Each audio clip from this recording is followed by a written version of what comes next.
Kelahiran Pedang Iblis bab 1621 musuh. Permintaan Noah tidak hanya berlaku pada dirinya saja. Sebenarnya, dia tidak membutuhkan item Grid Builder. Dia bahkan akan menghindari mendapatkan sumber daya jika sang ahli bisa memberitahunya lebih banyak tentang wilayah langit dan bumi. Dia meminta segalanya karena kebiasaannya, namun piramida telah memberikan pasukannya kekayaan dalam jumlah besar.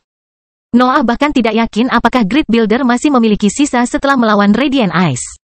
Para pemimpin membuat daftar permintaan mereka, dan pembangun hebat hanya melihatnya sekilas sebelum menerima semuanya. Pakar itu tidak mempermasalahkannya sama sekali.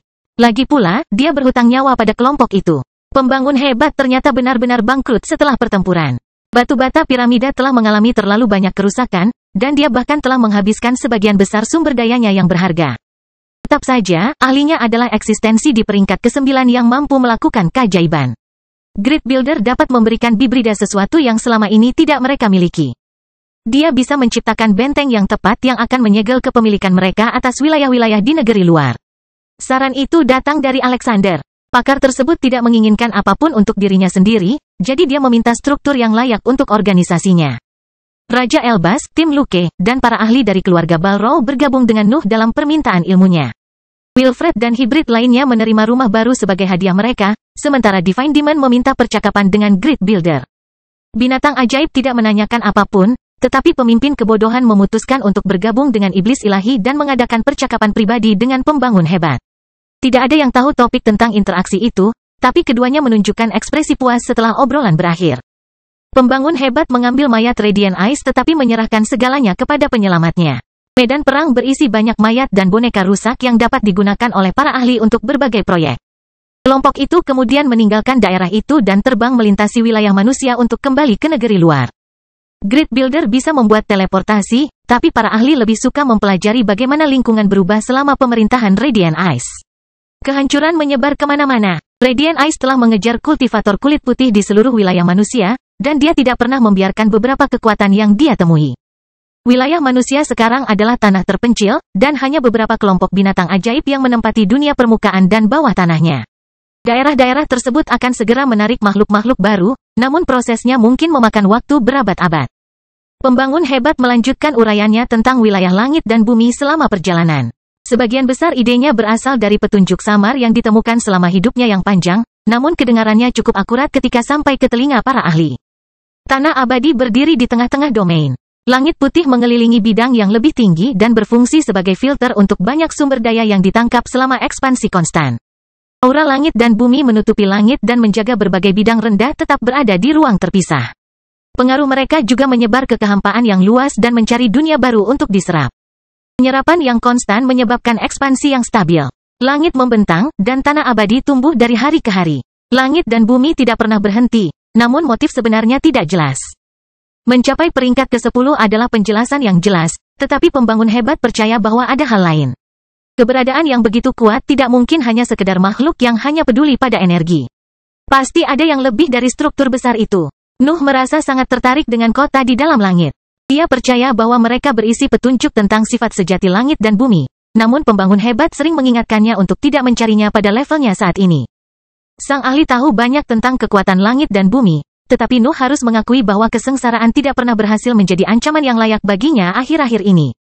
Dia tidak ingin meremehkan para penguasa perkasa itu, namun pengalamannya memaksanya untuk berpikir sebaliknya. Ceritakan padaku bagaimana kamu mati, akhirnya Noah bertanya. Nuh tidak bisa membiarkan dirinya meremehkan langit dan bumi, jadi dia membutuhkan gambaran akurat tentang kekuatan mereka. Mendengar tentang kematian Grid Builder bisa menjadi kunci untuk menyelesaikan masalah tersebut. Udara menjadi racun yang tak tertahankan, jelas pembangun hebat. Aku memecahkannya, tapi aku harus menghadapi kemarahan tanah setelahnya. Bayangkan medannya hancur setiap kali kamu mencoba menginjak permukaan dunia ini. Itu tidak cukup untuk membunuhmu, jawab Noah. Inilah yang Anda alami, desah Grid Builder. Langkah selanjutnya akan menampilkan sambaran petir yang terus-menerus menimpa diri Anda. Kemudian, Anda akan memiliki nafas dunia yang melawan Anda. Saya yakin Anda dapat merasakan bagaimana seluruh pesawat mencoba untuk menyingkirkan keberadaan Anda. Anda belum menjelaskan bagaimana Anda mati, Noah mengingatkan sang ahli. Aku akan ke sana, Grid Builder mendengus. Saya masih ingat kematian saya. Saya berada di level ini ketika langit dan bumi berhasil mengakhiri hidup saya. Hukum saya terlalu kuat untuk mati, tetapi saya harus kalah untuk mengakui kekuatan lawan saya. Nuh tidak mengeluh. Pakar ingin meluangkan waktu untuk mendeskripsikan cerita itu. Jelas sekali kenangan itu masih melukai harga dirinya. Saya berada di tengah-tengah wilayah yang penuh badai, lanjut Grid Builder. Langit dan bumi tidak bisa menjangkauku di sana, tapi itu tidak berlaku untuk pengikut mereka. Aku telah melihat tentara muncul di sekitarku. Aku mencoba yang terbaik, tapi dunia mulai menekan keberadaanku, dan pasukan itu akhirnya membuatku kewalahan. Nuh mengangkat alisnya. Pembangun hebat terlalu kuat untuk mati karena hanya memiliki sedikit pasukan. Dia adalah seorang kultivator peringkat 9 pada saat itu, sehingga sebagian besar keberadaan di dunia harus menundukkan kepala di depannya. Tentara tidak menjadi masalah, tambah Grid Builder. Bayangkan harus menghadapi 3 kultivator peringkat 9 yang diberdayakan oleh langit dan bumi sementara seluruh dunia mencoba untuk menekan Anda. Makhluk-makhluk itu melampaui batas langit dan bumi.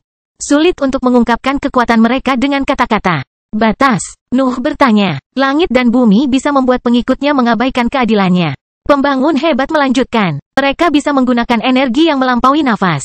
Bahkan hukum mereka pun terasa aneh. Pembangun hebat mengambil istirahat beberapa kali selama perjalanan untuk menstabilkan tingkat budidayanya. Dia baru saja hidup kembali. Dia membutuhkan momen-momen itu untuk menyelaraskan keberadaannya dan memastikan langit dan bumi tidak melacaknya. Ini adalah periode yang aman, namun masalah pada akhirnya akan datang, jelas Grid Builder.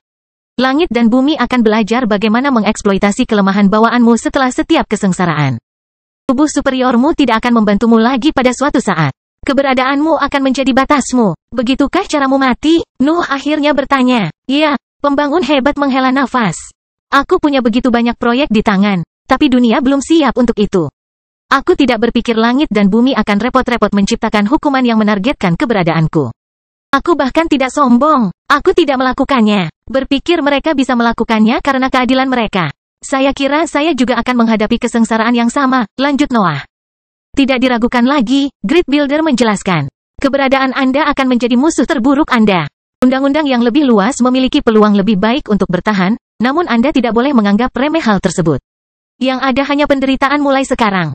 Baiklah, desah Noah. Inilah jalan menuju puncak, Grid Builder menjelaskan. Saya telah melihat pusat kekuatan Anda dan mempelajari keberadaan Anda. Saya sudah dapat membayangkan langit dan bumi menipu Anda dengan pemahaman palsu tentang tingkatan superior. Waspadalah terhadap apa yang Anda rasakan. Jangan mempercayai diri sendiri selama masa kesengsaraan. Kelahiran Pedang Iblis bab 1622 belajar. Percakapan itu membuat Nuh sebagian tidak puas. Dia telah memahami bahwa langit dan bumi akan mengubah hukuman mereka sesuai dengan keberadaannya, tetapi kesengsaraan yang paling mengancam tampaknya menampilkan pakar peringkat 9. Nuh harus menghadapi keberadaan itu hanya ketika kekuatan bertarungnya mencapai peringkat ke-9. Itu adalah bagian dari keadilan langit dan bumi. Para pengikut dapat mengabaikan batasan-batasan tersebut, namun para penguasa harus mematuhinya. Tingkat budidaya normal tidak berlaku untuk Nuh. Dia hanya memiliki tubuh tingkat menengah, tapi dia sudah bisa melawan binatang ajaib tingkat atas. Harus menghadapi eksistensi peringkat 9 setelah kekuatan bertarungnya mencapai level itu kedengarannya tidak terlalu menakutkan. Kisah Grid Builder tidak berhasil menanamkan rasa takut dalam dirinya, dan Noah merasa kecewa karenanya. Saya kira terserah langit dan bumi, pikir Noah saat perjalanan mencapai fase terakhir. Wilayah manusia tidak menampilkan sesuatu yang menarik karena Radiant Ice telah menyita semua sumber daya berharga. Perjalanan itu hanya memastikan bahwa Legion tidak akan memiliki musuh untuk sementara waktu. Bagaimanapun, berbagai organisasi harus merebut kembali tanah yang hilang terlebih dahulu. Legion dan Nuh tidak tertarik untuk merebut wilayah tersebut. Daerah luar lebih baik dalam hal energi, jadi mereka tidak akan peduli dengan daerah yang rusak itu. Daerah biru akhirnya muncul dalam penglihatan Nuh. Serangkaian kelompok telah menguasai tanah tersebut karena sifat bergizi dari semak biru. Namun kehadiran pembangun hebat membuat mereka melarikan diri sebelum mereka dapat merasakan aura lain dalam kelompoknya. Ini tidak buruk sama sekali, komentar Grid Builder saat melihat tanah biru, dan pemimpin Fuleri mau tidak mau mengangkat kepalanya untuk mengungkapkan kebanggaannya. Saya tidak tahu seberapa banyak yang dapat Anda lakukan saat ini, Alexander menyelidiki. Saya harap Anda setidaknya dapat menciptakan sesuatu yang mencakup kedua kota tersebut. Kami dapat menangani sisanya. Omong kosong, Grid Builder mendengus dan kesadarannya menyebar ke seluruh wilayah. Hukumnya mengalir di dalam gelombang mentalnya dan memaksa daratan untuk berubah. Tanaman ajaib tumbuh dari tanah dan menciptakan serangkaian kubah tinggi yang menutupi seluruh area yang ditempati oleh kelompok Legion dan Nuh. Tanaman ajaib segera mati, tetapi mereka meninggalkan struktur tebal dan kubahnya. Materialnya sepertinya mampu menangkis setiap aura yang mencapai permukaannya. Mereka menyerupai tembok yang tidak bisa ditembus, meskipun memiliki banyak lubang di dalamnya. Grid Builder melanjutkan kreasinya di dalam struktur tersebut. Dia mengatur ulang masalah di dalam tanah untuk melahirkan gedung-gedung tinggi terbuka yang dapat menampung para pembudidaya, binatang ajaib, dan bibrida. Bangunan-bangunan itu memiliki semua ciri terbaik dari tempat tinggal yang tertulis. Mereka meningkatkan penyerapan energi dan memberikan tingkat pemulihan yang lebih tinggi. Beberapa di antaranya juga memiliki fitur yang mempercepat kecepatan berpikir. Raja Elbas mau tidak mau mencatat setiap kali pembangun hebat melambaikan tangannya. Segala sesuatu yang dia lakukan menginspirasi sang kultivator dan memberinya ide-ide baru. Rumah baru Legiun dengan cepat terbentuk. Bentuk akhirnya memperlihatkan seluruh wilayah ditutupi tanaman ajaib yang menyembunyikan bangunan tinggi yang mampu memberi manfaat bagi setiap makhluk di dunia. Nuh merasa perlu untuk mengasingkan diri di depan bangunan seperti itu, tetapi dia menahan perasaan itu.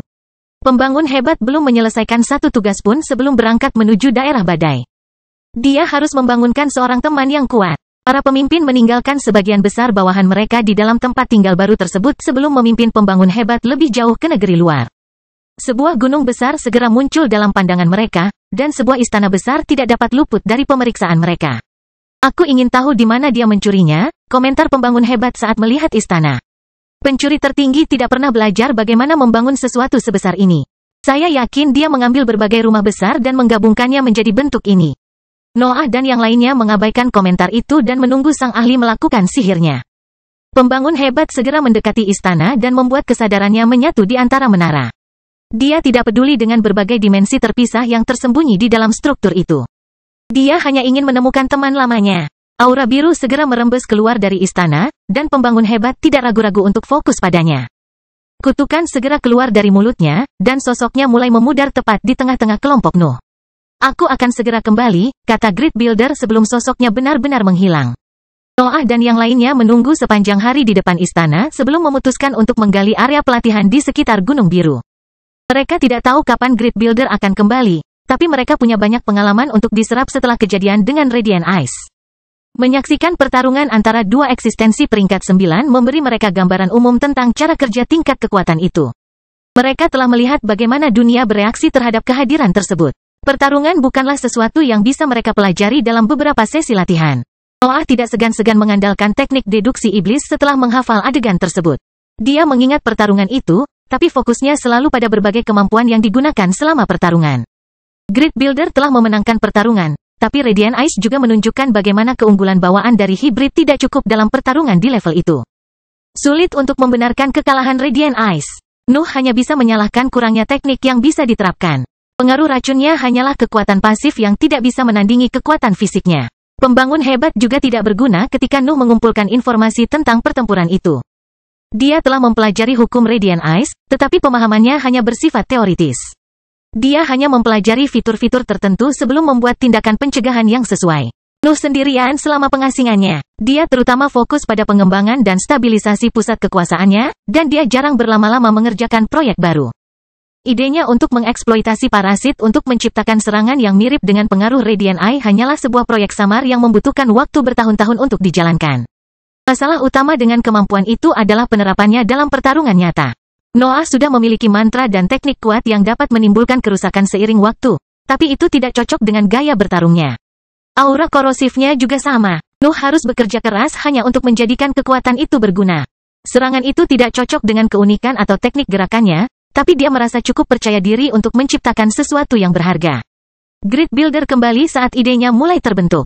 Sang ahli membawa seluruh mayat binatang ajaib peringkat 9 dan mulai membedah tubuhnya tepat di depan istana. Noah segera terbang keluar gua untuk memeriksa tempat kejadian. Grid Builder menciptakan 9 versi lemah dari inti palsu peringkat 9 dan menempatkannya di setiap menara. Sosok halus muncul di tengah istana ketika lingkaran cahaya meredup. Cahaya biru langit mengelilingi tubuhnya, dan rambut hitam panjangnya berkibar tertiup angin. Penutup mata berwarna gelap menutupi mata kirinya, dan ekspresi bingung memenuhi wajahnya. Kamu telah hidup kembali, kata Grid Builder. Harus kuakui, melampaui pertahananmu cukup mudah. Pencuri tertinggi tidak menjawab. Tubuhnya perlahan mendapatkan kembali bentuk fisiknya. Gelombang cahaya biru yang mengancam terbang melintasi dunia dan berkumpul di posisinya, memberinya berbagai aura yang telah dia sebarkan melalui pesawat selama hidupnya. Kelahiran Pedang Iblis bab 1623 keberangkatan. Pertahananku, pencuri tertinggi bertanya sambil terus memeriksa sekelilingnya. Aku juga mencurinya. Mengapa aku harus repot-repot membuat sesuatu jika aku bisa mengambilnya dari ahli prasasti yang lebih baik? Kematian tidak mengubahmu, komentar pembangun hebat. Kematian tidak mengubah apapun, jawab pencuri tertinggi. Kita adalah dunia di dalam langit dan bumi. Kita hanya bisa berkembang. Pencuri tertinggi memeriksa tubuhnya. Dia mengangkat tangannya dan memeriksa apakah semuanya sudah siap. Cahaya biru langit masih menyatu menuju sosoknya, namun keberadaannya hampir siap untuk hidup kembali. Langit dan bumi tidak menyukai proses itu.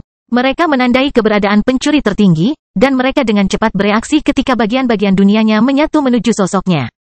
Serangkaian percikan api terkumpul di langit, tapi pencuri tertinggi secara naluriah melakukan gerakan menarik dan merobeknya dari putihnya. Percikan api besar dan sambaran petir membeku di udara dan terbang menuju pencuri tertinggi. Serangan-serangan itu tidak berani bergerak di hadapannya. Itu bisa saja merupakan nutrisi, tetapi sang ahli hanya memasukkannya ke dalam istana di bawahnya untuk sementara waktu. Kami hidup kembali, pencuri tertinggi akhirnya berkomentar. Saya yakin para master hebat tidak akan menyukainya. Seberapa kuat Anda saat ini? Saya sebagian besar sudah pulih, jawab Grid Builder. Saya memerlukan beberapa tahun lagi untuk mengisi ulang inventaris saya dan mendapatkan akses ke seluruh kekuatan pertempuran saya. Itu tidak buruk, jawab pencuri tertinggi. Kita tidak bisa membiarkan keberadaan menjengkelkan itu mengambil alih kita lagi. Kita harus selangkah lebih maju dari mereka mulai sekarang. Noah dan yang lainnya mulai memeriksa sekeliling mereka. Mereka siap untuk kemunculan kultivator peringkat 9 lainnya, tetapi langit dan bumi tidak mengirim siapapun. Langit dan bumi telah menyebarkan hukuman mereka pada seluruh kelompok setelah kejadian dengan Radiant Ice. Hampir seluruh anggota tentara kini menderita kutukan menjengkelkan itu. Tidak ada apa-apa, pencuri tertinggi bertanya dengan nada terkejut sambil memeriksa sekelilingnya. Aneh, kupikir langit dan bumi membenci kita. Beri waktu, pembangun hebat. Mereka baru saja kehilangan salah satu pengikut mereka yang kuat. Saya pikir mereka tidak ingin menyia-nyiakan aset untuk kita saat ini. Membosankan, desah pencuri tertinggi. Saya ingin mencuri sesuatu. Pengikut langit dan bumi adalah sasaran empuk. Noah dan yang lainnya tetap diam selama interaksi itu. Mereka tidak tahu bagaimana cara bergabung dalam percakapan, dan sebagian dari mereka tidak ingin menarik perhatian para ahli. Tetap saja, pencuri tertinggi menoleh ke arah kelompok Nuh sebelum mereka dapat mengatakan apapun. Senyum tipis muncul di wajah sang ahli, namun dia tetap pada posisinya karena tubuhnya belum sepenuhnya mengeras. Kamu harus berterima kasih kepada mereka, kata pembangun hebat sebelum pencuri tertinggi bisa melakukan apapun. Jangan mencuri apapun, kamu hidup karena usaha mereka. Aku hanya melihat, jawab pencuri tertinggi dengan nada kesal. Saya sudah mengenal beberapa dari mereka, terutama pria dengan energi aneh itu. Saya juga memperhatikannya, seru Grid Builder. Saya berharap saya dapat memiliki lebih banyak waktu untuk mempelajarinya. Nuh merasa perlu untuk mengambil beberapa langkah mundur setelah pernyataan tersebut, tetapi dia dapat merasakan bahwa para ahli tidak memiliki niat buruk. Pencuri tertinggi menunggu sampai tubuhnya mengeras sebelum memasuki istana. Dia mengambil beberapa item dan kembali ke dunia luar untuk bergabung dengan temannya. Kedua ahli itu berbicara sementara aura mereka menekan kata-kata mereka. Noah dan yang lainnya tidak dapat memahami apa yang mereka katakan, dan mereka tidak mencoba untuk memeriksa percakapan mereka untuk menghormati keberadaan yang kuat itu. Legion telah berubah dari salah satu organisasi terlemah di negeri abadi menjadi 2 kultivator peringkat 9 yang berbincang di dekatnya. Adegan itu cukup nyata, terutama jika mengingat masa lalu kekuatan itu. Saya kira ini saatnya untuk pergi, kata Grid Builder pada akhirnya, dan para ahli yang lebih lemah di sekitarnya berhasil mendengar kata-katanya. Tidak ada gunanya tersisa di tanah tandus ini, desah pencuri tertinggi. Kita membutuhkan badai untuk bergerak maju. Saya berharap langit dan bumi dapat mengirimkan 1 atau 2 ahli untuk sementara waktu. Langit dan bumi sudah tahu apa yang bisa kita lakukan, keluh pembangun hebat. Kami perlu berkembang dengan cepat, atau mereka akan membuat kami kewalahan lagi. Saya rasa keberadaan saya tidak dapat bertahan dari kematian yang lain. Menurutku kita tidak akan memiliki kesempatan untuk hidup kembali. Pencuri tertinggi tertawa sebelum berbalik ke arah kelompok Nuh. Aku akan meninggalkan istana di sini. Istana ini masih memiliki banyak sumber daya, jadi istana ini berfungsi sebagai warisan. Kamu bisa mengorbankannya jika kesengsaraan menjadi terlalu berat untuk ditangani. Noah merasa penasaran dengan kekhawatiran mereka. Dia ingin melihat keduanya bertarung melawan langit dan bumi. Namun, dia menghormati ketakutan mereka. Para penguasa dunia harus mempunyai sesuatu yang kuat karena pencuri tertinggi dan pembangun hebat merasa terburu-buru untuk maju. Saya harus pergi, Grid Builder mengumumkan sambil mendekati kelompok Noah. Kita harusnya seimbang sekarang. Kita akan bertemu lagi jika kamu berhasil bertahan selama ribuan tahun berikutnya. Jangan lupakan keserakahanmu, kata pencuri tertinggi sambil mengedipkan mata pada Noah. Pembangun hebat dengan cepat mendekati pencuri tertinggi, dan keduanya menghilang dari posisi mereka. Aura berat bawaan yang terpancar dari sosok mereka juga lenyap, yang menegaskan bahwa kedua ahli tersebut telah pergi. Noah dan yang lainnya memeriksa tempat itu beberapa saat sebelum melirik ke arah istana. Beberapa dari mereka memutuskan untuk memasuki warisan secara diam-diam, dan tidak ada satupun dari mereka yang berani menghentikan ahli tersebut. Anggota kelompok lainnya tetap berada di luar. Sesi latihan yang panjang menunggu mereka kembali ke domainnya, tetapi mereka tidak ingin segera memulainya. Mereka ingin menyaksikan lebih banyak pertarungan yang menampilkan para ahli di puncak perjalanan kultivasi. Mereka ingin menimbulkan kekacauan di antara organisasi manusia yang tersisa. Mereka menginginkan lebih banyak dari negeri abadi, namun level mereka saat ini telah memberi mereka segalanya yang bisa mereka rebut. Kelompok itu kembali ke wilayah biru yang sekarang dilindungi oleh tanaman ajaib dan berbagai bangunan. Para ahli dapat memeriksa banyak area pelatihan dan lingkungan khusus yang diciptakan oleh Grid Builder, dan pemandangan itu membuat mereka puas. Nuh memantapkan terobosannya di dalam area pelatihan tersebut. Tubuhnya menunjukkan tanda-tanda perbaikan hanya setelah dia melahap banyak mayat yang disimpan di dalam ruang terpisahnya. Tingkat atas tampaknya sangat jauh, tetapi Nuh percaya bahwa dia dapat melakukan sesuatu untuk mempercepat pertumbuhannya. Pertarungan melawan lebah telah menunjukkan kepadanya bahwa dia bisa berburu makhluk di tingkat atas. Binatang ajaib pada tingkat itu dapat memberinya lebih banyak nutrisi dan secara signifikan meningkatkan laju pertumbuhannya.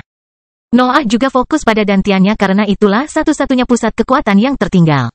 Memperbaikinya membutuhkan banyak waktu, tetapi Nuh sudah memiliki gagasan yang jelas tentang jalannya. Dia hanya perlu menginvestasikan waktu dan tenaga, dan terobosannya akan tiba. Adapun dalam pikirannya, Noah sudah membuat serangkaian janji dengan Alexander. Dia tidak akan membiarkan area pelatihan portabelnya hilang, terutama dalam periode yang sangat terfokus pada pusat-pusat kekuasaan. Waktu yang lama berlalu ketika para ahli beristirahat dan berkembang di Tanah Biru. Serangkaian terobosan terjadi, dan sebagian besar pakar berkembang. Tim Legion dan Nuh sedang menunggu pasukan manusia untuk merebut kembali wilayah kekuasaan mereka, tetapi mereka tidak menyangka serangkaian dari mereka akan muncul di tepi tanaman sihir pertahanan. Nuh dan beberapa ahli memutuskan untuk menyelidiki masalah ini, dan mata mereka membelalak melihat pemandangan itu. Sebagian besar pemimpin pasukan manusia telah mencapai wilayah biru meskipun mereka belum merebut kembali tanah lama mereka. Kelahiran Pedang Iblis bab 1624 telepon. Grup dari domain manusia tidak menampilkan banyak pakar. Tim tersebut hanya memiliki satu utusan untuk setiap organisasi, dengan beberapa pengecualian. Noah mengenali banyak emblem ketika dia mencapai kelompok musuh. Keluarga Moneai, keluarga Sailbird, keluarga Rothway, dan pasukan lainnya telah mengirim utusan mereka ke negeri luar. Namun mereka tampaknya tidak memiliki niat buruk. Kelompok tersebut kekurangan ahli dari Crystal City, tetapi Noah berharap banyak. Kebencian mereka terhadap Nuh semakin dalam bahkan untuk mempertimbangkan pilihan untuk melakukan percakapan normal dengan Legion. Saya tidak mengerti apakah Anda ceroboh atau putus asa, komentar Noah setelah memeriksa kelompok tersebut. Semburat rasa malu muncul di wajah para ahli, tapi mereka berhasil mempertahankan ekspresi tegas. Mereka tidak ingin kehilangan ketenangan di wilayah tersebut. Kami berterima kasih, jawab Gloria Sailbird. Organisasi Anda telah mengatasi ancaman yang telah membuat wilayah manusia bertekuk lutut. Kami di sini untuk menyatakan keinginan kami untuk mengakhiri permusuhan kami di masa lalu. Bagaimana jika aku tidak membagikan keinginan itu? Noah bertanya sambil tersenyum dingin. Anda telah menentang organisasi saya dan saya selama ribuan tahun. Memaafkan Anda kedengarannya tidak pantas. Kami tidak punya rumah, Gloria menjelaskan. Bencana baru-baru ini telah menunjukkan kepada kita siapa yang bisa berdiri di puncak negeri abadi. Organisasi kita telah gagal, dan pasukanmu menang. Nuh ingin menyuarakan kata-kata tajam lagi, tapi dia menahan keinginan itu. Dia tidak dapat menemukan alasan untuk melanjutkan sikap keras kepalanya. Musuh-musuh lamanya tidak akan rugi banyak lagi. Katakan saja padaku apa yang kamu inginkan, desah Noah. Aku yakin kamu datang sejauh ini bukan hanya untuk berterima kasih padaku. Kamu benar, jawab Gloria. Kami punya tawaran, tapi kami tidak tahu apakah Anda akan mempertimbangkannya. Nuh menoleh ke arah Alexander dan orang lain yang datang bersamanya untuk menemui utusan tersebut. Mereka juga tidak mengetahui dengan jelas sifat tawaran itu, terutama setelah pembangun hebat menjelaskan keseluruhan tata letak wilayah langit dan bumi. Pesawat yang lebih tinggi tidak memiliki banyak hal untuk ditawarkan lagi. Nuh sudah lama menduga bahwa mulai sekarang fokusnya adalah pada daerah badai. Satu-satunya masalah adalah kurangnya petualangan yang mengasyikkan. Daerah berangin masih terlalu berbahaya bagi Nuh. Dia menduga bahwa tahap cair akan memungkinkan dia bertahan di lingkungan yang keras itu, tetapi tingkat kekuatan itu tidak akan memberinya kesempatan untuk merasakan daratan itu dengan baik. Nuh telah bertemu makhluk peringkat 9 selama perjalanan singkatnya melalui daerah berangin. Tahap cair tidak akan membuatnya merasa aman di sana. Itu hanyalah persyaratan minimum untuk bertahan dari hukum yang kacau balau. Alexander mengangkat bahunya, dan Raja Elbas membatasi dirinya untuk mengangguk. Tidak ada salahnya mendengarkan utusan-utusan itu. Lagi pula mereka tidak mempunyai kekuatan untuk merusak legiun. Nuh membiarkan utusan itu masuk ke dalam kubah. Dia tidak menunjukkan kepada mereka bangunan inti di bawah struktur itu, tapi dia tetap memimpin mereka ke salah satu dari berbagai area pelatihan. Bicaralah, kata Noah setelah dia duduk di tanah dan mengambil sebotol anggur. Iblis surgawi dan ahli lainnya dengan cepat menyerahkan cangkir itu kepadanya, tetapi Nuh tidak menawarkan apapun kepada utusan itu. Para anggota organisasi manusia itu tidak layak untuk dihormati. Saya ingin memulai penawaran kami dengan deskripsi tentang negeri abadi, jelas Gloria, mengabaikan fakta bahwa Nuh tidak menawarkan anggurnya. Pakar tersebut mulai menjelaskan hal-hal yang baru-baru ini dipelajari Nuh dan yang lainnya dari Grid Builder. Dia menggambar peta sederhana yang menggambarkan wilayah langit dan bumi di udara tanpa memberikan banyak detail tentang daratan di seberang langit. Noah dan yang lainnya berpura-pura tertarik dengan gambar-gambar itu dan tetap diam saat Gloria mencapai topik utama pertemuan. Jarinya menunjuk ke daratan tengah yang mewakili bidang yang lebih tinggi sebelum dia mulai menjelaskan sifat tawaran itu. Tanah abadi bukanlah sebuah planet, jelas Gloria. Mereka tidak lebih dari sebuah daratan dengan badai hebat di tepinya. Wilayah kekuasaan kita hanya menempati satu sisi struktur ini, tapi ada sisi lain tepat di bawahnya. Saya harap Anda tidak menyarankan untuk mencapai sisi lain, dengus Noah. Memang benar, lanjut Gloria. Bayangkan memiliki akses ke pesawat kedua yang lebih tinggi yang belum siap untuk kedatangan kita. Kita dapat menekan dan menyerang seluruh organisasi sebelum kembali ke sini. Bagaimana kamu bisa mencapai sisi lain? Raja Elbas bertanya. Badai mengelilingi pesawat, sehingga kita tidak punya jalan. Kami berencana menggali tanah hingga mencapai sisi lain, ungkap Gloria, namun perkataannya hanya berhasil membuat Noah dan yang lainnya tertawa terbahak-bahak. Untuk berapa lama kamu berencana melakukannya? Nuh tertawa. Kamu bahkan tidak tahu seberapa tebal bidang yang lebih tinggi. Kamu mungkin harus menghabiskan ribuan tahun untuk menggali hanya untuk menemukan permukaan yang diserang oleh binatang ajaib. Ekspresi utusan itu berubah setelah ucapan itu. Mereka tidak marah. Sebaliknya, mereka tampak ragu-ragu. Sepertinya mereka ingin mengatakan sesuatu, tetapi mereka menahan kata-katanya. Kita sudah selesai, desah Noah saat melihat itu. Kamu boleh pergi. Aku tidak punya waktu untuk disia-siakan dalam permainan politik. Pakar dari keluarga Rothway segera berdiri dan berpura-pura pergi, tetapi utusan lainnya meyakinkannya untuk tetap tinggal. Pertemuan itu masih jauh dari selesai.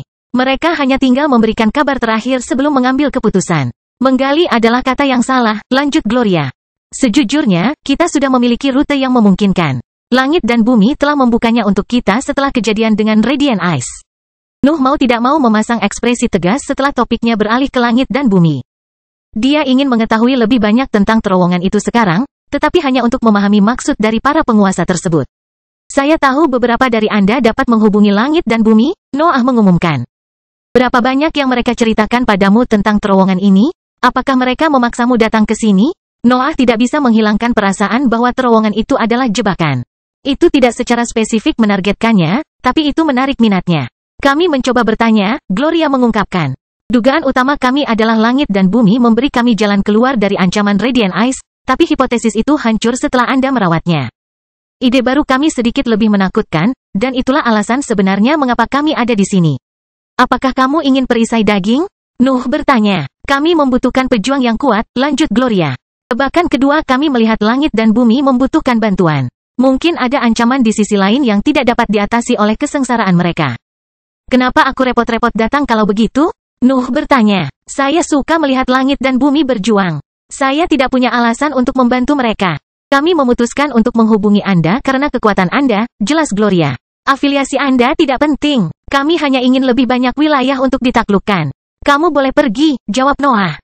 Saya tidak tertarik. Apakah kamu lebih suka menghabiskan perjalananmu sampai kamu cukup kuat untuk menghadapi daerah berangin?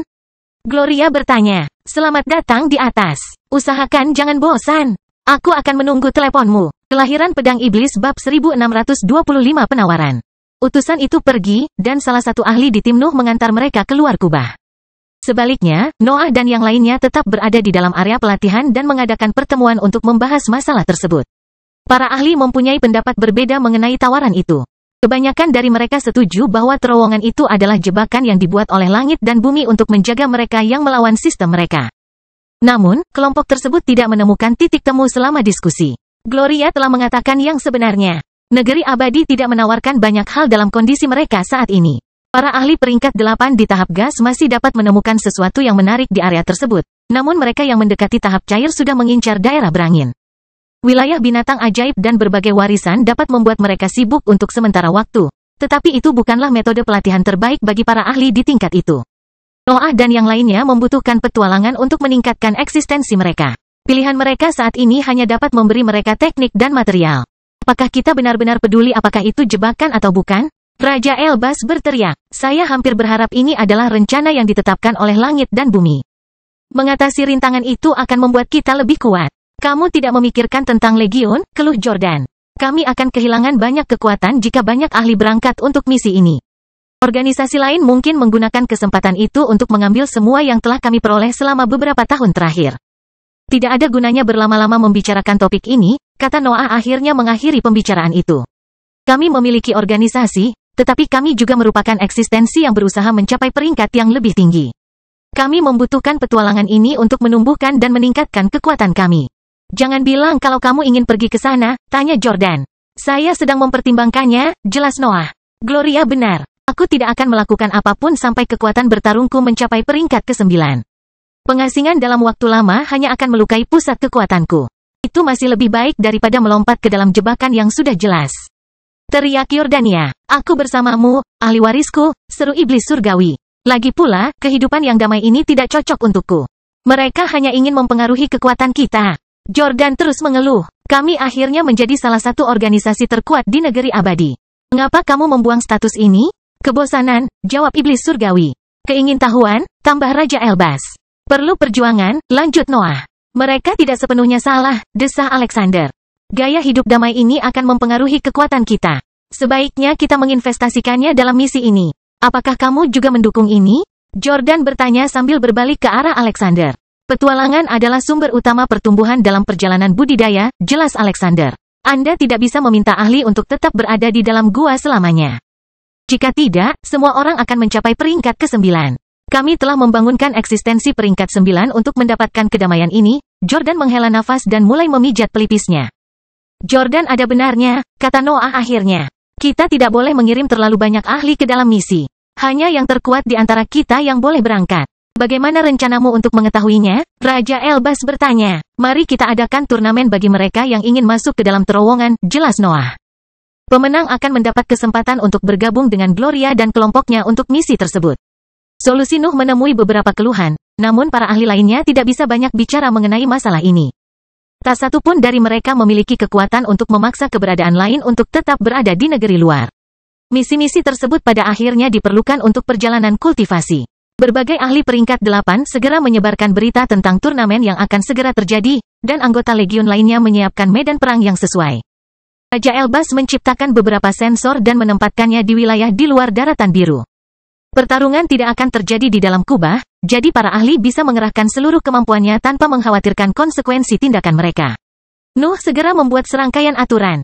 Dia ingin membuat semuanya tetap sederhana, tapi dia juga ingin membiarkan para ahli yang lebih lemah berada di luar misi. Mereka yang berhasil memenangkan setidaknya satu pertempuran akan mendapat kesempatan untuk bergabung dalam misi.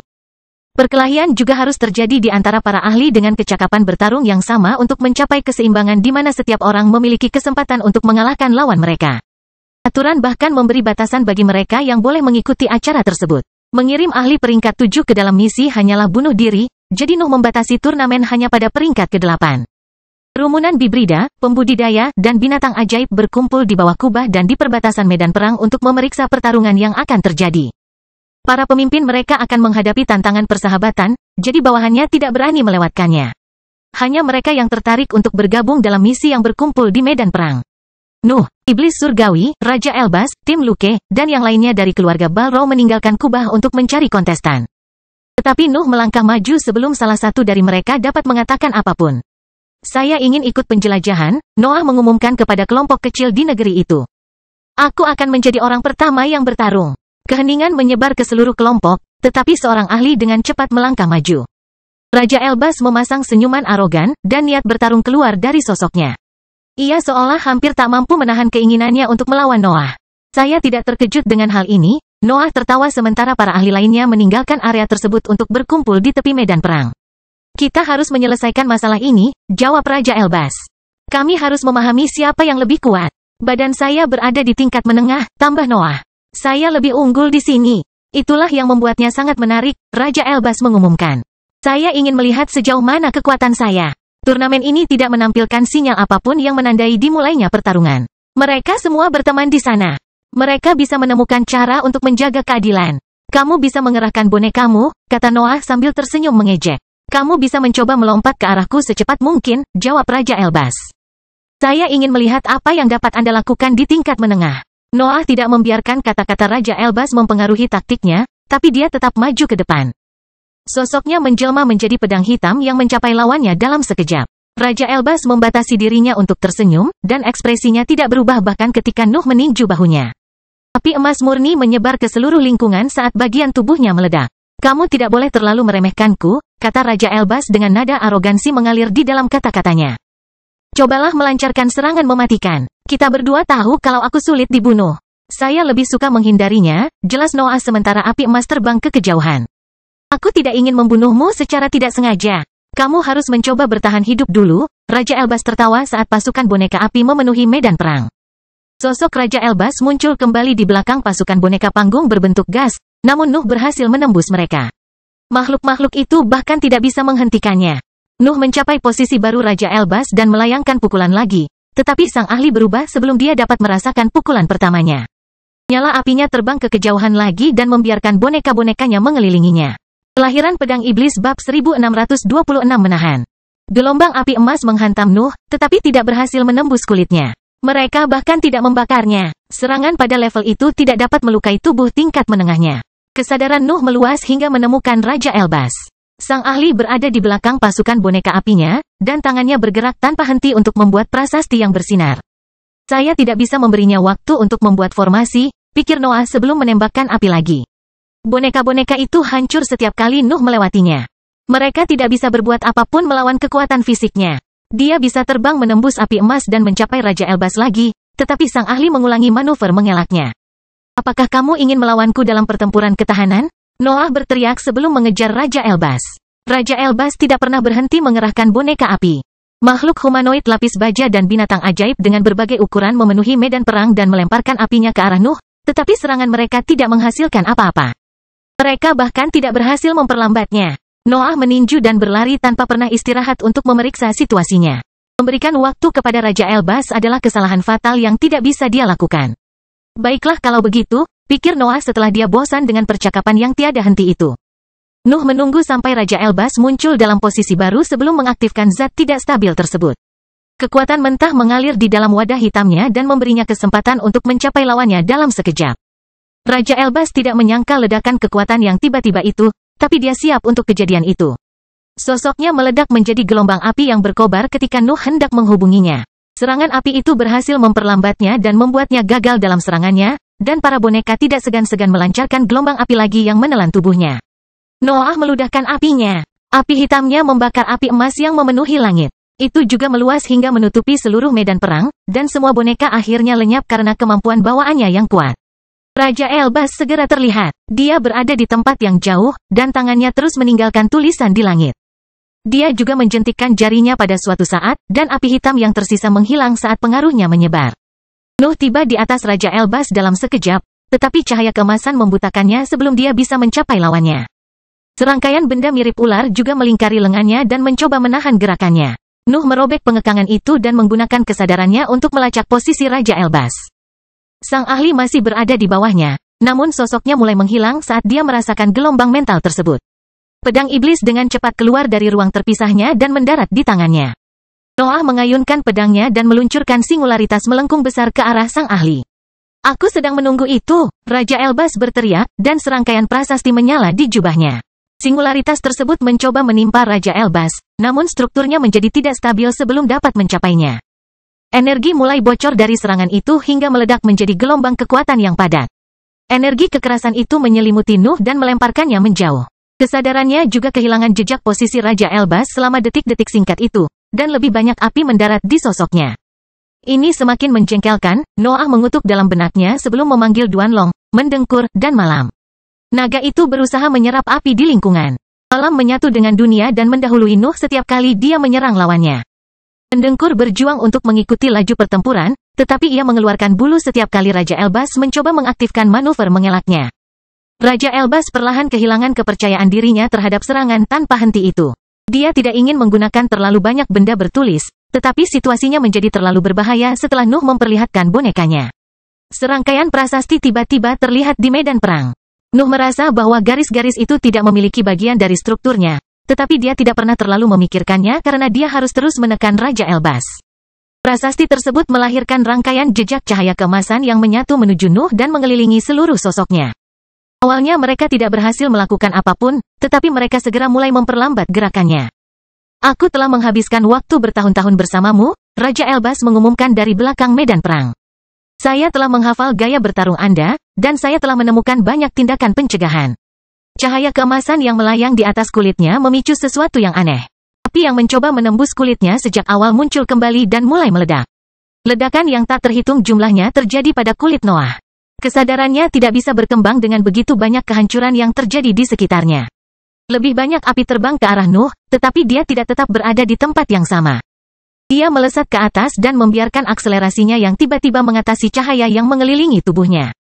Cahaya keemasan mencoba menahan tekanan itu, tapi akar hitam segera keluar dari telapak tangannya dan menutupi sosoknya. Lapisan materi gelap juga muncul di atas kulitnya untuk melindunginya dari aura korosif. Kemampuan Raja Elbas tidak dapat bertahan melawan parasit tersebut.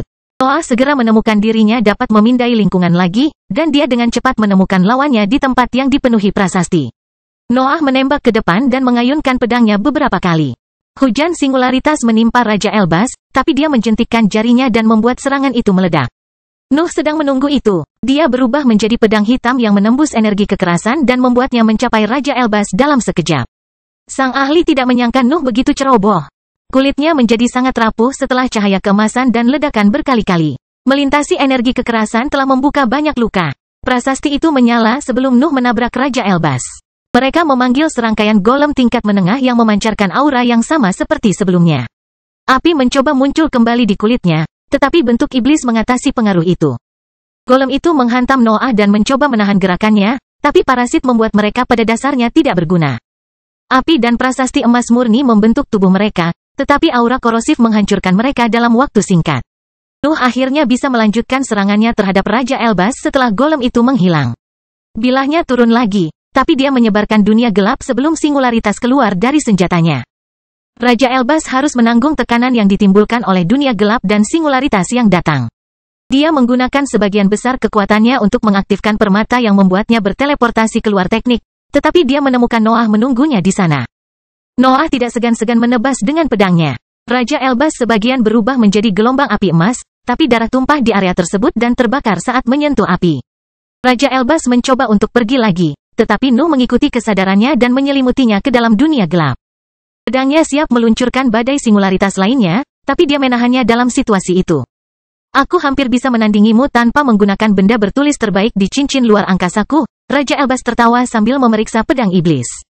Hasil dari pertempuran itu tidak menyerupai kekalahan. Raja Elbas hampir memaksa Nuh untuk berusaha sekuat tenaga, meskipun dia secara keseluruhan lebih lemah darinya. Sang ahli juga memiliki banyak kartu truf di cincin luar angkasanya yang ia putuskan untuk tidak digunakan. Kelahiran Pedang Iblis bab 1627 kejutan. Nuh dan Raja Elbas menahan kartu truf mereka.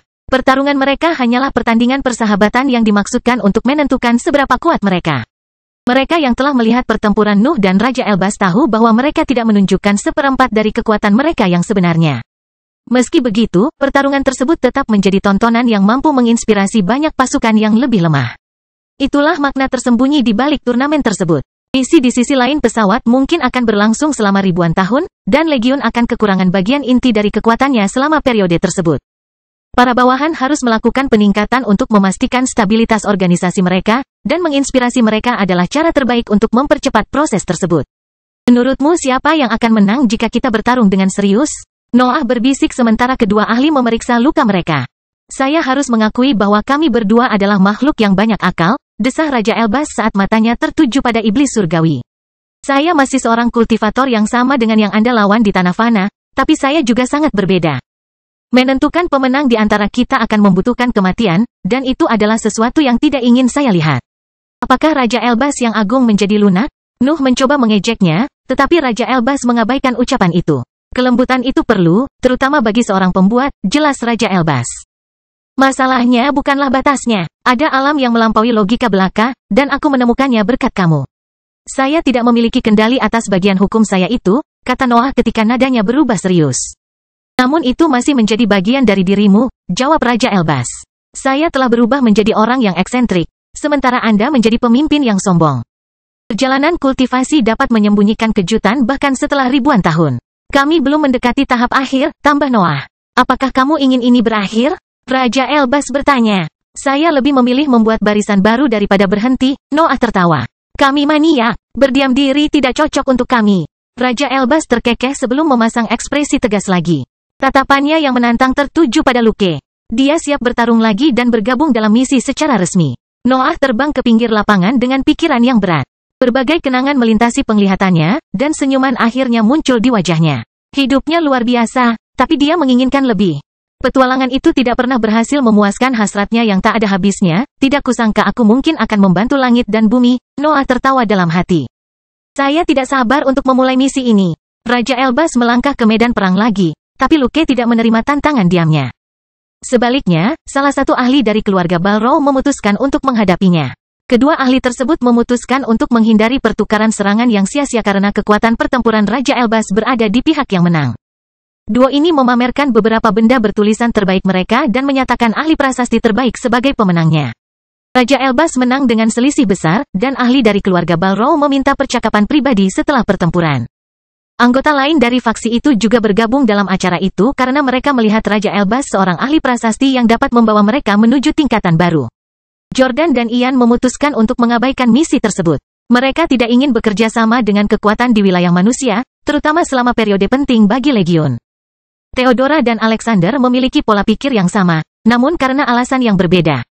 Theodora membenci pertempuran, sementara Alexander adalah pencegah Legion yang hidup. Keputusannya untuk tetap tinggal di negeri luar akan menjamin perdamaian. Pakar lain di tahap gas memutuskan untuk bertarung. Luke, Pearl, dan pembudidaya lainnya ingin bergabung dalam penjelajahan misterius itu, tetapi Nuh merasa terpaksa mengubah peraturan karena mereka. Nuh awalnya menyatakan bahwa satu kemenangan sudah cukup untuk bergabung dalam misi tersebut, tetapi dia harus memenuhi standar tertentu. Sebagian besar kultivator tersebut tidak akan berguna jika ada Gloria Sailbird dan kultivator serupa di sekitar mereka. Noah tidak akan menyangkal kesempatan untuk menjadi ahli panggung gas, tapi dia juga tidak bisa membawa semua orang.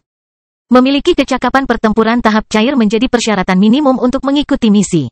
Hanya Luke dan kultivator lain yang memenuhi persyaratan tersebut. Bahkan terkejut dengan kehebatan pertempurannya. Dia tidak bisa menahan senyum ketika melihat Fergie sekarang bisa mengeluarkan mantra yang mampu menyentuh tahap cair. Matahari yang sangat besar melayang agak jauh dari tanah dan mengirimkan semburan api yang merusak ke segala arah.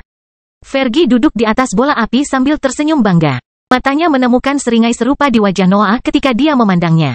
Lawannya adalah salah satu penggarap di tim Luke. Pakar itu membelakangi tanah dan menatap bola api besar dengan mata terbelalak.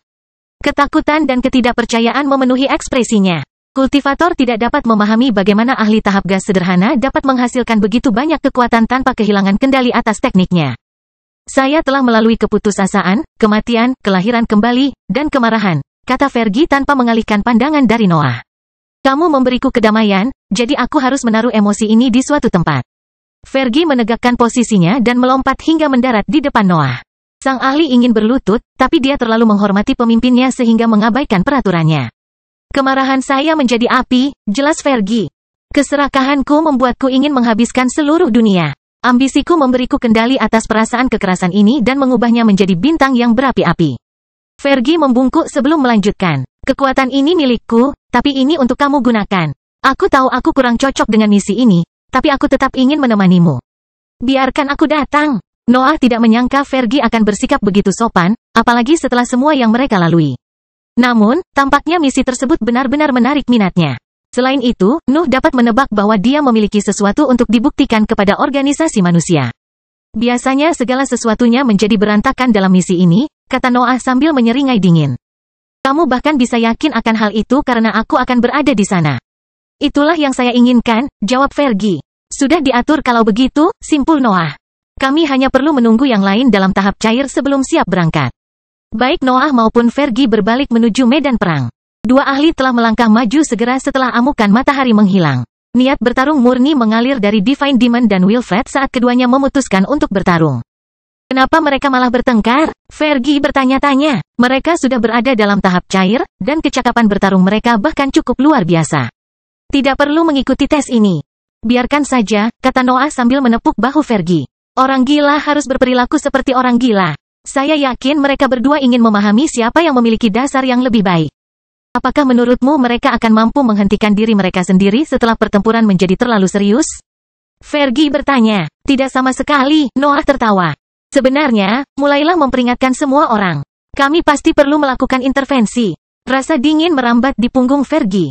Dia telah melihat Wilfred dan Divine Demon bertarung beberapa kali, dan pemandangannya selalu spektakuler. Tetap saja, dia tidak berani membayangkan apa yang akan terjadi sekarang jika mereka berdua menjadi lawan. Kelahiran Pedang Iblis bab 1628 tantangan. Kamu kenal aku, Demon Divine mengumumkan sambil melambaikan tangannya. Beri aku topik, dan aku akan melampauimu. Saya kira kamu akan memilih kekuatan fisik. Tidak ada tantangan, Wilfred mendengus. Saya tahu cara kerja hukum Anda, tetapi saya ingin melihat seperti apa bentuknya ketika Anda tidak harus melampaui siapapun. Saya pikir saya tidak ingat wujud asli saya, Divine Demon tertawa sambil merentangkan tangannya. Saya mengambil apa yang saya butuhkan dari dunia untuk meraih kemenangan. Keberadaan saya hidup melalui tantangan. Saya mungkin tidak lebih dari tubuh kosong tanpa tantangan. Mari kita cari tahu, Wilfred berteriak sebelum melayangkan pukulan. Gelombang kejut menyebar dari tempat tinjunya menghantam udara, dan serangkaian suara yang dalam bergema di langit. Dunia dengan cepat mulai mengirimkan energi ke arah iblis surgawi. Tetapi sebuah lubang muncul di susunan biru yang muncul di depannya. Serangan itu menembus energi mentah itu dan terbang melewati bahu iblis ilahi. Kekuatan yang dibawa oleh pukulan tersebut berhasil menghancurkan sebagian besar kulitnya, namun anggota tubuhnya tetap utuh, meski rusak parah. Kalau begitu, kamu ingin pertarungan serangan jarak jauh. Iblis surgawi berteriak, dan energi biru mulai berubah seiring dengan meningkatnya niat bertarungnya. Tidak, kamu lebih baik dariku dalam hal itu, Wilfred membantah iblis surgawi sebelum dia bisa menggunakan hukum berbahayanya. Energi biru tiba-tiba kehilangan kekuatannya. Wilfred telah menyatakan inferioritasnya sebelum iblis ilahi dapat melakukan apapun dari tantangan diam-diam itu. Hukumnya tidak menciptakan sesuatu yang istimewa, dan dunia merasa tidak mampu memahami apa yang dibutuhkan ahlinya. Wilfred meninju udara lagi, dan lubang lain muncul di antara massa energi biru. Iblis ilahi melihat salah satu kakinya meledak dan jatuh ke tanah, tapi dia mengabaikan kejadian itu sepenuhnya. Ketahanan itu, iblis ilahi berteriak, dan getaran menyapu nafas biru, memberinya tujuan baru. Kamu juga lebih baik dariku di sana, jawab Wilfred, dan energi biru itu kehilangan tujuannya lagi.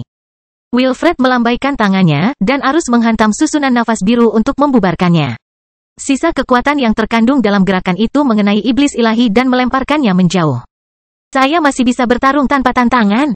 Iblis surgawi berteriak, dan energi biru mulai berkumpul di sekitar sosoknya.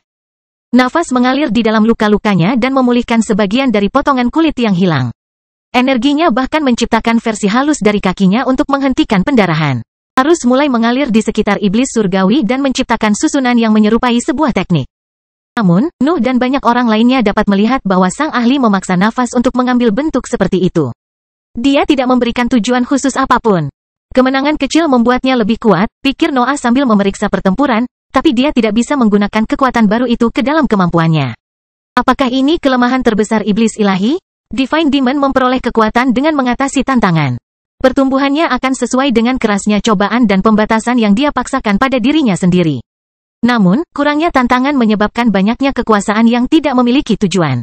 Iblis ilahi memiliki cukup nafas untuk mempertahankan diri dan melancarkan serangan balik, tapi dia tidak menggunakannya sama sekali. Iblis surgawi berperilaku seperti orang kasar yang tidak punya pikiran, tapi dia tidak bodoh.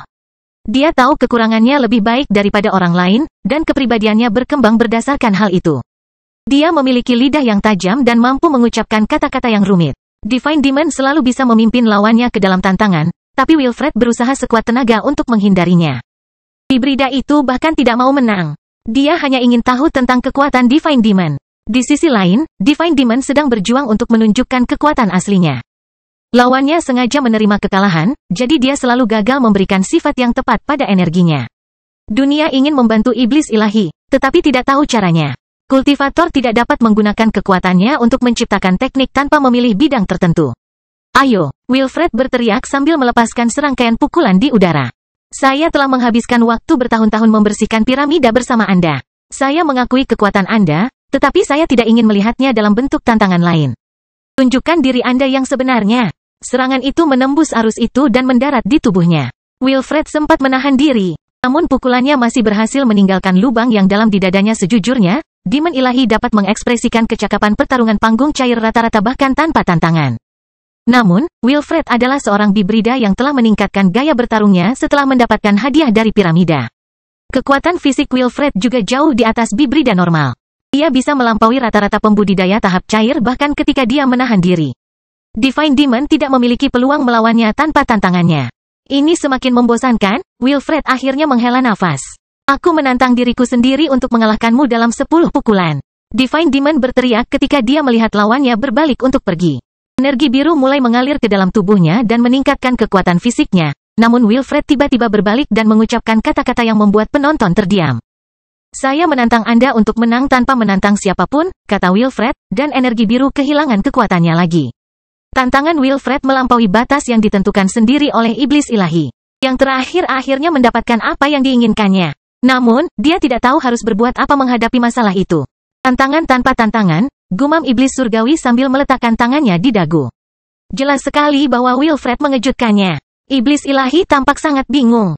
Dia bahkan tidak memperhatikan pertempuran itu lagi. Apakah menurutmu dia akan pulih sebelum misi? Wilfred bertanya sambil menoleh ke arah Noah. Nuh mengabaikan ahlinya. Matanya tertuju pada iblis surgawi. Nalurinya sudah mulai merasakan sesuatu, tapi dia masih belum bisa menerjemahkannya ke dalam perasaan yang tepat. Dia pasti pernah menghadapi situasi serupa di masa lalu, pikir Noah. Saya kira kita akan mengetahui bagaimana dia mengatasinya. Memenangkan tantangan untuk berkembang, Demon Iblis terus bergumam. Peningkatan itu penting. Kemenangan membawa kita ke peringkat yang lebih tinggi, dan peringkat yang lebih tinggi adalah segalanya. Medan perang sunyi, jadi semua orang bisa mendengar kata-katanya yang membingungkan. Bahkan bawahan yang menyaksikan pertempuran dari dalam kubah dapat memahami apa yang dikatakan iblis-iblis karena sensor Raja Elbas. Kemenangan tanpa tantangan, lanjut Divine Demon. Definisi kemenangan, mengalahkan lawan, menang tanpa tantangan adalah sebuah tantangan. Dunia mengeluarkan suara berdengung, dan mata Nuh melebar ketika dia mendengar hukum menjerit kesakitan. Dia telah menyaksikan reaksi serupa. Hal yang sama terjadi setiap kali dia menggunakan kemampuan sandal. Apakah dia akan menggunakan hukum dunia? Noah bertanya-tanya, tapi kejutannya belum berakhir. Materi tersebut hancur dan berubah menjadi energi biru biasa yang dihasilkan oleh hukum iblis ilahi. Namun, dunia tidak memberikan kekuatan itu dengan sukarela. Aura iblis-iblis merenggutnya dari langit dan memaksanya menjadi bagian dari keberadaannya. Aku butuh kemenangan, bisik iblis ilahi. Kemenangan akan membawa tantangan, dan tantangan akan membawa kekuatan. Energi biru berkumpul di sekitar iblis ilahi, tetapi bentuknya tidak teratur seperti biasanya. Itu adalah rangkaian kekuatan tidak stabil yang mengambil bentuk berbeda di bawah pengaruh auranya. Nuh telah melihat iblis surgawi bertarung berkali-kali, jadi dia bisa mengenali beberapa bentuk yang diambil oleh energi biru. Nafas itu berubah menjadi banyak teknik yang pernah digunakan sang ahli di masa lalu. Beberapa titik bahkan menjadi putih dan menandai datangnya energi yang lebih tinggi. Beri aku kemenangan, iblis ilahi berteriak, dan energi di sekelilingnya melesat ke depan. Wilfred dapat segera memahami bahwa dia harus berusaha sekuat tenaga. Iblis surgawi bahkan tidak berusaha menahan diri. Kelahiran pedang iblis bab 1629 di luar kendali. Kemenangan, iblis-iblis berteriak sambil mengamuk. Gelombang nafas biru melesat ke depan. Bongkahan dunia yang lebih besar hancur dan memberikan energinya pada arus. Serangan-serangan itu membesar dan berubah, menjadi teknik berbeda yang pernah digunakan oleh iblis surgawi di masa lalu. Beberapa arus menjadi pancaran energi lebih tinggi yang mempercepat dan melampaui teknik lainnya. Gelombang kekuatan lainnya berubah menjadi senjata dan lampu yang bersinar. Sebagian dari energi itu bahkan memasuki tubuh Divine Demon. Itu menyembuhkan luka-lukanya dan meningkatkan kekuatan fisiknya. Otot-ototnya menonjol, dan ukurannya bertambah 1 meter. Kukunya memanjang dan berubah menjadi pisau kecil, dan gigi taringnya tumbuh hingga mengintip keluar dari mulutnya. Pembuluh darah Wilfred menonjol. Dia mengumpulkan kekuatan fisiknya, dan ruang di depannya membungkuk. Suara ledakan memenuhi langit saat teknik Divine Demon berbenturan dengan kekuatan tak terlihat. Beberapa lubang muncul pada susunan energi biru dan putih. Seolah-olah pukulan yang tak terhitung jumlahnya telah menghantam serangan tersebut dan menghentikan serangan mereka. Iblis surgawi melesat ke depan dan menyelam ke dalam energi birunya. Kekuatan itu mengalir di dalam tubuhnya dan meningkatkan fitur wujudnya. Taring dan kukunya tumbuh, dan otot-ototnya juga menonjol hingga melebihi ukuran manusia. Energi biru mulai berputar dan berubah menjadi pusaran air yang membentang ke depan. Wilfred bisa melihat sosok mengerikan di tengah amukan air itu. Iblis surgawi ingin mengadakan kontes fisik? Aku tidak tahu apa yang terjadi padamu. Desah Wilfred sambil menekuk lutut dan berjongkok di udara. Tapi tidak banyak makhluk di negeri abadi yang bisa menghadapiku pada jarak ini. Iblis ilahi tampaknya tidak dapat mendengar kata-kata itu. Dia terus menembak ke depan, dan energi biru tidak pernah berhenti mengikutinya. Wilfred melompat ke depan tepat sebelum Divine Demon bisa merentangkan cakarnya ke arahnya.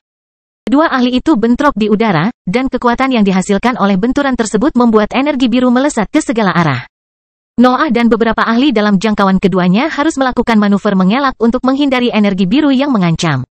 Kekuatan itu masih membawa aura iblis-iblis bahkan setelah dampaknya. Luar biasa, pikir Noah ketika dia menoleh untuk melihat pertempuran itu. Wilfred telah berhasil menghentikan serangan iblis surgawi, tetapi dia mendapati dirinya tidak mampu mendorong mundur penggarap itu. Iblis surgawi bertahan, dan cakarnya juga menusuk bahu bibrida itu. Divine Demon membuka mulutnya dan menggigit bahu Wilfred. Giginya berhasil menembus kulit keras itu dan merobek sebagian besar dagingnya. Energi biru yang melesat dari kejauhan terbang kembali. Aura Divine Demon memaksa dunia untuk memberikan lebih banyak kekuatan yang menyatu dengan tekniknya dan mulai menyerang Wilfred. Pancaran energi yang lebih tinggi, arus yang padat, kilatan cahaya biru, dan senjata dengan berbagai ukuran mendarat di tubuh Wilfred dan membuatnya terluka. Bibrida itu meludahkan darah, tapi dia tidak bergerak. Dia terus memegang pinggang iblis-iblis dalam pelukannya. Pelukan Wilfred semakin erat. Serangannya mengancam akan membuat bagian dalam iblis-iblis meledak. Namun energi biru akan terus mengalir di dalam tubuhnya dan memperkuat organ-organnya. Sementara itu, Divine Demon terus mencakar, menggigit, dan menggunakan energi birunya untuk menyerang lawannya. Tubuh Wilfred segera menjadi berantakan dengan daging dan darah yang terkoyak. Nuh hampir tidak percaya bahwa Bibrida sekuat itu telah menderita begitu banyak luka dalam waktu sesingkat itu. Noah melirik Raja Elbas, dan ahli itu mengangguk. Serangkaian benda bertulis mulai mengelilingi penggarap, dan materi gelap mulai memenuhi medan perang. Jelas bahwa iblis ilahi tidak bisa mengendalikan tindakannya. Sesuatu telah terjadi ketika Wilfred melampaui batas hukumnya. Pertempuran itu bukan lagi tentang misi di sisi lain tanah abadi. Wilfred menahan sebagian dari kekuatannya karena Divine Demon adalah sekutu dan teman. Tetapi situasi pada akhirnya akan memaksanya untuk menggunakan kekuatan yang mematikan. Tidak bisa membiarkan hal itu. Mereka harus menghentikan iblis surgawi sebelum dia membunuh seseorang atau memaksa sekutunya untuk mengakhiri hidupnya. Raja Elbas melesat lebih tinggi ke langit sementara tangannya bergerak dengan kecepatan yang luar biasa. Garis-garis emas muncul di udara kemanapun jari-jarinya lewat, dan formasi besar perlahan terbentuk. Berbagai item tertulis yang dikerahkan sebelumnya dipindahkan ke tepi medan perang dan bertindak sebagai inti formasi. Garis emas menyatu dengan strukturnya dan menghabiskan kekuatannya untuk berkembang lebih cepat. Zat yang tidak stabil mengalir di dalam wadah hitam Nuh saat dia menembak ke arah iblis ilahi. Mendengkur, Duanlong, dan malam terbang keluar dari sosoknya dan menyebar di langit saat dunia gelap menyebar ke seluruh medan perang. Iblis ilahi menyadari ancaman baru itu, tetapi semuanya tiba-tiba berhenti bergerak. Tubuhnya bahkan tidak menjawab perintahnya lagi. Sesuatu yang kuat menahannya, tapi dia tidak bisa memahami sumber dari teknik itu. Nuh tiba padanya dalam sekejap. Tangannya menutup tenggorokan iblis ilahi, dan mendengkur menjerat tubuhnya pada sosoknya. Keduanya kemudian menyeret ahli itu lebih tinggi ke langit dan membuatnya menyentuh garis emas. Kemampuan sandal habis pada saat itu, dan iblis ilahi mengalihkan perhatiannya pada Nuh. Kultivator itu mengayunkan cakarnya ke arahnya, dan energi birunya juga terbang ke atas untuk bergabung dalam pertarungan. Namun, Duanlong dan Wilfred ikut campur. Duanlong menggunakan kemampuan bawaannya untuk menyerap sebagian besar kekuatan itu, tapi itu tidak bisa mempengaruhi energi yang lebih tinggi. Bahkan kilatan cahaya biru terlalu cepat untuk kekuatan isapnya. Wilfred menangani serangan yang lolos dari kemampuan Duanlong. Cederanya tidak memperlambatnya sedikit pun. Pukulannya melesat, dan serangannya meledak sebelum mencapai Noah. Jejak energi masih mencoba menyatu menuju iblis surgawi, tetapi celah besar terbuka pada arus tersebut sebelum mereka dapat memperoleh tujuan apapun. Knight mengelola bagian-bagian medan perang yang tidak dapat dijangkau oleh orang lain. Mendengkur menggigit tubuh bagian atas iblis ilahi dan menahan kerusakan yang ditimbulkan oleh cakarnya. Tangannya bisa merobek dagingnya, tapi Blood Companion itu terlalu besar dan tangguh untuk dipedulikan. Raja Elbas menyelesaikan formasinya dan mengarahkan tangannya ke arah iblis surgawi. Benda-benda yang tertulis itu mulai terbang melingkar di sekitar sang ahli, dan garis-garis emas yang melekat pada strukturnya dengan cepat menyelimutinya dalam kepompong yang bersinar. Garis emas sama sekali tidak menyentuh Nuh.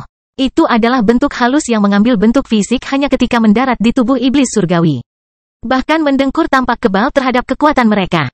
Iblis ilahi berjuang tanpa akhir, tetapi dia tidak bisa berbuat banyak tanpa energi birunya. Kepompong itu menutup sosoknya dan menyegelnya di penjara emas. Apakah kamu membuka potensi tersembunyi? Raja Elbas berteriak dari atas langit.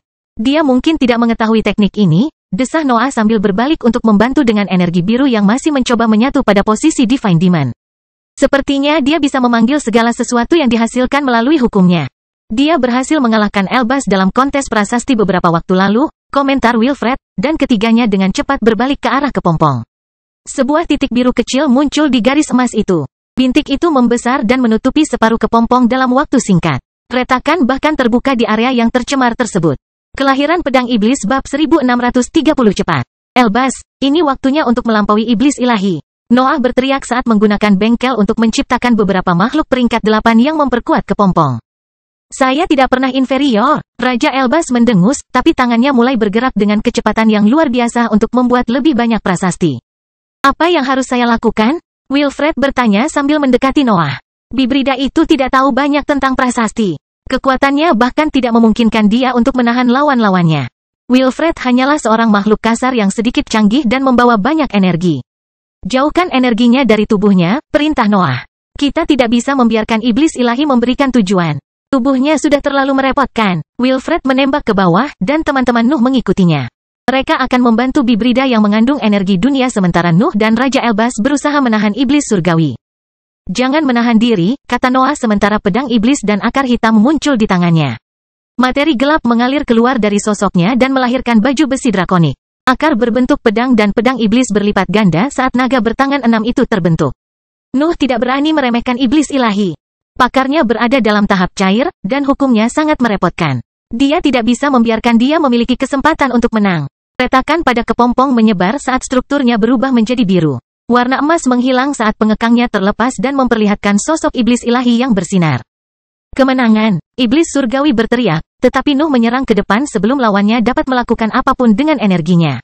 Singularitas keluar dari senjatanya dan menghantam iblis ilahi.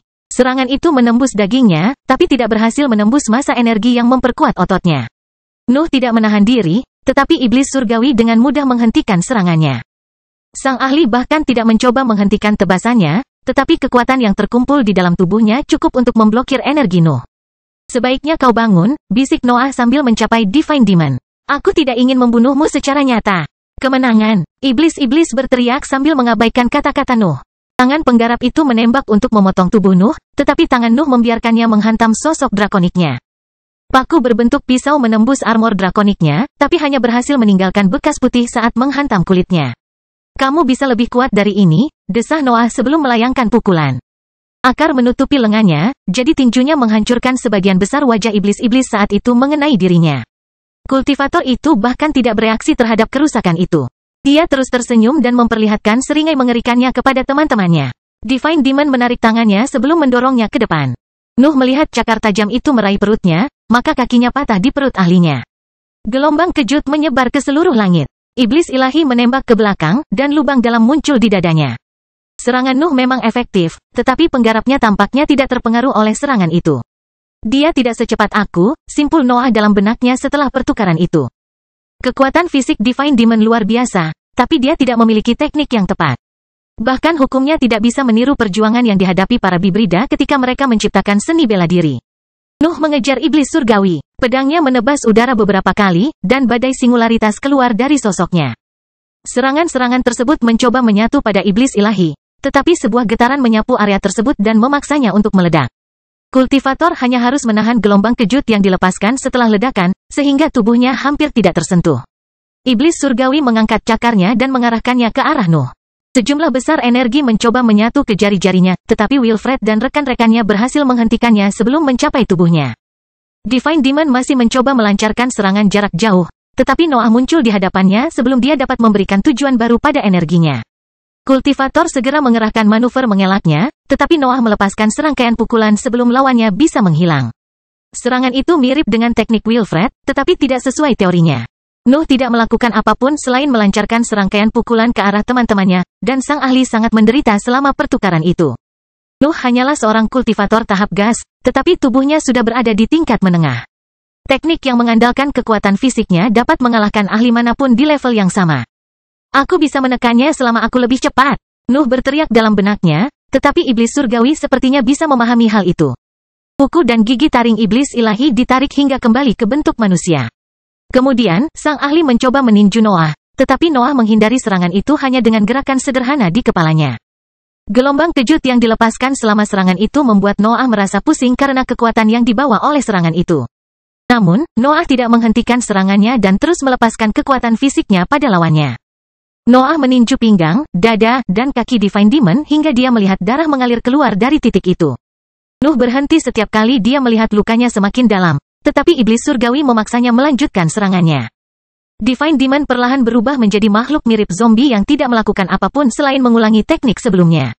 Kemampuan tersebut juga membawa pengalaman bertarungnya, sehingga dapat dengan mudah beradaptasi dengan gaya bertarung Noah. Gangguan. Divine Demon mendengus sambil menyatukan tangan cakarnya di atas dadanya. Aku hanya aku, bisik Noah, dan sosoknya menghilang. Noah menggunakan teknik gerakannya setiap kali dia melihat serangan yang tidak bisa dia hindari. Bagaimanapun, iblis surgawi tidak lemah. Serangannya cukup mengancam, bahkan bagi tubuhnya yang luar biasa. Iblis surgawi tidak pernah berhasil menyentuh Nuh. Dia terlalu cepat, dan serangannya selalu berhasil mengganggu serangan kultivator. Ada batasan seberapa banyak yang dapat dilakukan iblis surgawi dalam situasi itu, dan Nuh memastikan untuk menahan kekuatan itu. Nuh dan Raja Elbas bukanlah satu-satunya yang memutuskan untuk membantu menekan iblis surgawi. Luke dan Fergie segera bergabung dalam pertempuran dan mencoba mendukung kelompok tersebut dengan kekuatan mereka. Melanjutkan, Noah berteriak, dan Raja Elbas bekerja lebih cepat dari sebelumnya. Sementara itu, Luke dan Fergie mengeluarkan teknik terbaik mereka untuk memaksa Divine Demon menyia-nyiakan kekuatan. Sinar matahari yang sangat besar dan angin yang menawan mempengaruhi sosoknya dan membuat tubuhnya kehilangan energi. Buat dia menyia-nyiakan tenaga sebanyak mungkin. Nuh terus berteriak, tidak masalah bagaimana kamu melakukannya. Aku ingin melihatnya dalam bentuk manusia pada akhir pertukaran berikutnya. Luke dan Fergie melanjutkan serangan mereka, dan Noah tidak ketinggalan di bidang itu. Tebasan, pukulan, tendangan, dan gigitan ditembakkan ke depan dan menekan iblis surgawi setiap kali dia mencoba melancarkan serangan. Raja Elbas akhirnya selesai memperbaiki formasinya. Garis-garis emas baru jatuh pada sosok sang ahli dan menutupi tubuhnya sebelum membungkusnya lagi dalam kepompong. Tekniknya tidak berhenti sampai di situ.